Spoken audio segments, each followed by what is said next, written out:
नमस्कार, राजमंत्र देख रहे हैं आप। मैं संजना आपके साथ। एनडीएमसी कन्वेंशन सेंटर में इस वक्त मौजूदगी है, छात्र संसद चल रहा है। जनरल सेक्रेटरी हमारे साथ है कौशिकी जी। पहले तो स्वागत है आपका राजमंत्र। नमस्कार मैम, बहुत बहुत धन्यवाद आपका। जी, छात्र संसद से क्या सीख मिल रही है लोगों को? आप 2 दिन से आप भी अटेंड कर रही हैं। मैम, दिल्ली छात्र संसद को करवा के हम लोग चाहते हैं कि बच्चों को एक ऐसा प्लेटफॉर्म दिया जाए जहां बड़े बड़े मंत्री राजनेताओं तक उनकी बातें पहुंचे, उनकी गुहार पहुंचे। देखिए, youth parliament is just acting parliament where peoples are representing any other politicians. तो यहाँ पे सिर्फ ये एक्ट कर रहे हैं, लेकिन जो इनकी बातें हैं वो बाहर तक जाती हैं। तो हम चाहते हैं कि उस गूंज को वहां तक पहुंचाई जाए जहां से एक्चुअली कुछ सुधार, कुछ बदलाव और कुछ चेंजेस हो सकते हैं। तो उद्देश्य यही है हमारा। स्टूडेंट हैं आप। डीयू में भी चुनाव होने वाले हैं कुछ ही समय में। आपको लगता है कि आप जैसे युवाओं को इस चुनाव में भी पार्टिसिपेट करना चाहिए या आप करेंगे? देखिए, आपने एक बात कही कि जी। आपने स्टूडेंट की बात की और आपने चुनाव की बात की। आप दोनों प्रोफाइल्स देखोगे ना, तो स्टूडेंट की प्रोफाइल और पॉलिटिकल पार्टी की प्रोफाइल, मतलब वो चाहे जो भी हो, एक नॉर्मल ग्राम पंचायती लेवल का चुनाव ही क्यों ना हो, एक कॉलेज, एक यूनिवर्सिटी का चुनाव ही क्यों ना हो, ये दोनों प्रोफाइल्स बहुत अलग हैं। एक जब एक अनपढ़ इंसान भी सत्ता संभाल सकता है और एक पढ़ा लिखा इंसान भी चाहे तो वो लीड नहीं कर सकता अगर उसके पास वो क्वालिटी नहीं है। एक हमारे चाणक्य जो अर्थशास्त्र आपने देखा होगा, उसमें उन्होंने कुछ नीतियां बताई जहाँ पे उन्होंने बहुत स्पष्ट ये बात कही है कि जरूरी नहीं है कि शासक हमारा पढ़ा लिखा हो, उसको क्षेत्र संभालना आना चाहिए, उसको नीतियां आना चाहिए। तो मैं ये नहीं कहूंगी कि कोई इंसान पढ़ा लिखा है तो देश वही संभाल सकता है और कोई अनपढ़ है तो वो देश नहीं संभाल सकता है। ये टोटली स्किल्स पे डिपेंडेंट है। और अगर कोई वाकई इस फील्ड में आके, कार्य क्षेत्र में आके और स्टूडेंट्स के लिए अच्छा करना चाहता है, भला करना चाहता है, तो जरूर मैं इस विचार का स्वागत करती हूँ। युवा को आना चाहिए राजनीति में। जी जी बिल्कुल। युवा ही तो हमारे हैं जो देश में बदलाव का आह्वान कर रहे हैं। अभी आपने यहाँ पे, अगर आप संसद में जाएंगी तो आप बहुत गूंज देखेंगी। एक दो चार लाइनें हैं, पेश करती हूँ कि नजरों से तेरी नजरें कैसे मिलाए जानी, मेरी दाई आंख कानी तेरी बाई आंख कानी। तो चाहे बात पक्ष की हो, चाहे बात विपक्ष की हो, गलतियां दोनों में हैं, सुधार दोनों नहीं चाहते, इल्जाम दोनों लगा रहे हैं। लेकिन मैं युवाओं से आग्रह करती हूँ कि अगर कल भविष्य में उनको पार्लियामेंट में, उनको संसद में बैठने का मौका मिलता है, तो वो जात पात धर्म भेद इन सब से उठ के एक विषय के बारे में सोचे, वो है देश हित। जी, युवाओं की बात हो रही है। यहाँ भी युवा है छात्र संसद में, दूसरी तरफ भी युवा हैं जो खुद को कॉकरोच बोल रहे हैं, सड़कों पर प्रदर्शन कर रहे हैं, लाठियां खा रहे हैं। उनको कैसे देखती हैं आप? देखिए मैम, लोकतांत्रिक देश में प्रोटेस्ट जो है एक उनका अधिकार माना जाता है, संवैधानिक अधिकार है प्रोटेस्ट। तो हम उसको गलत नहीं कहेंगे, क्योंकि कहीं ना कहीं देश को, जब भारत को आजादी दिलाने की बात आई, तो गांधी जी ने बहुत सारे एफर्ट किए, प्रोटेस्ट किए, अनशन किया। तो प्रोटेस्ट हमारे देश का एक, जो है हमारे देश के नागरिकों का एक फंडामेंटल राइट है। और सबका अपना अपना मत और विचार है, सबका अपना अपना तरीका है। आपने बांग्लादेश में देखा, आपने नेपाल में देखा, वहां के युवाओं को देखा, उन्होंने कैसे प्रोटेस्ट किया, उन्होंने देश जलाया, उन्होंने देश फूका।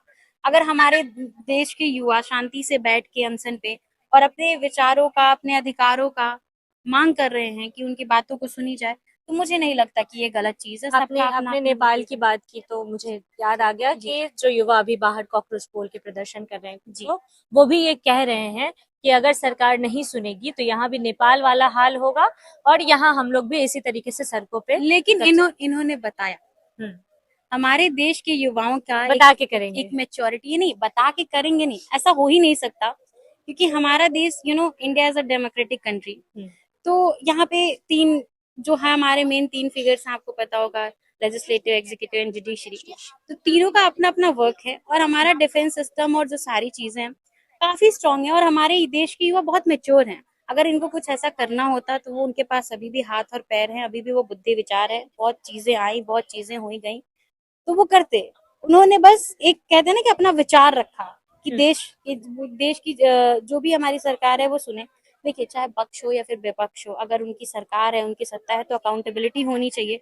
और अगर आप संवैधानिक देश में आप सत्ता में होके चुप हैं, तो शायद उनका ये उनको ये तरीका सही लगता है कि वो इस तरीके से वार्निंग देके अपनी बात मनवाना चाहते हैं। आपके हिसाब से छात्र संसद का सबसे महत्वपूर्ण मुद्दा क्या होना चाहिए?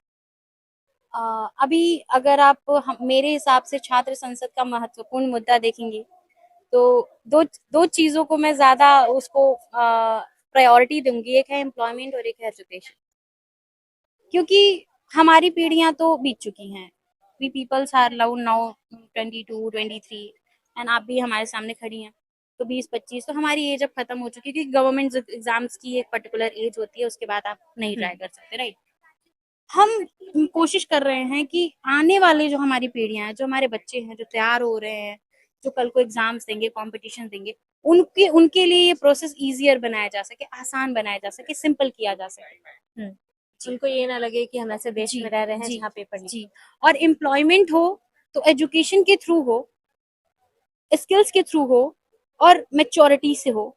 ये नहीं कि कोई पकौड़ी छान रहा है, कोई समोसा छान रहा है, कोई यूट्यूबर है, कोई, देखिए ये भी एक अच्छी चीज है कि आपका इनकम ऑफ सोर्स है, लेकिन कुछ बच्चे हैं जो पढ़ लिख के पॉजिटिवली बहुत अच्छा अपना करियर सेट करना चाहते हैं, बहुत एफर्ट करते हैं, लेकिन उनके अकॉर्डिंग उनकी लाइफ नहीं सेट हो पाती। अच्छा, आप दिल्ली से हैं proper? No no ma'am, I am from Lucknow.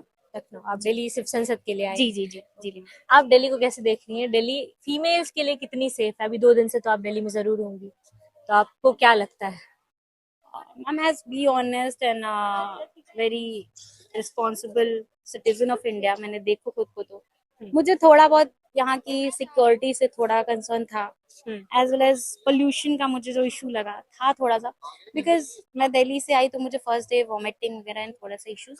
But I think this is not something अभी हमें डिस्कस करना चाहिए। हमारा जो मेन मुद्दा है, जिसके लिए आप पीछे देख सकते हो इतना कुछ वो हो रखा है, तो अभी अकाउंटेबिलिटी हमारी एजुकेशन, एम्प्लॉयमेंट और जो हमारे यूथ हैं उनके फ्यूचर पे होनी चाहिए। जी मैम। एक सजेशन, आखिरी सवाल रहेगा, एक सजेशन अगर आपको अभी सरकार को देना है, सरकार को, फॉर इंडियन एजुकेशन सिस्टम, तब आप एजुकेशन क्या देंगे? सुधारें, सुधारें। एजुकेशन सुधारें, और वो इस तरीके से सुधारें कि हम कहते हैं ना इंडिया को डिजिटल इंडिया। अगर आप डिजिटल तरीके से एग्जाम करा रहे हैं, डिजिटल तरीके से चीजें करा रहे हैं, हमारी साइबर सिक्योरिटी होती है, जेड प्लस सिक्योरिटी, ये सारी सिक्योरिटीज जो होती हैं आप देखती हैं ऑनलाइन थ्रू कितनी ज्यादा। अभी हम आप अगर किसी पार्लियामेंट का डाटा है तो वो लीक नहीं हो सकता। अगर संसद के लोग नहीं चाहते हैं तो पार्लियामेंट का डाटा लीक नहीं हो सकता है। तो अगर संसद के लोग चाहें तो पेपर कैसे लीक हो जा रहे हैं? अगर संसद के लोग चाहें तो वो तो रोक सकते हैं ना। तो जितनी सिक्योरिटी पार्लियामेंट के डाटा को सेव करने में है, उतनी सिक्योरिटी वो एजुकेशन सिस्टम पे भी लगाएं, तो हमारे देश के युवा का भविष्य सुधरेगा और देश का भविष्य सुधरेगा। क्योंकि आज हमारी पीढ़ियां बहुत अब बैलेंस मोड में है, अब नई आने वाली पीढ़ियां हैं, तो उनको वो ना झेलना पड़े जो ये बच्चे झेल रहे हैं। Thank you so much. General secretary हमारे साथ थे कौशिक कीजिए, जिन्होंने तमाम मुद्दों पर बात की है। पूरे वीडियो को लेकर अपनी राय कमेंट बॉक्स में जरूर दें। तब तक के लिए बहुत बहुत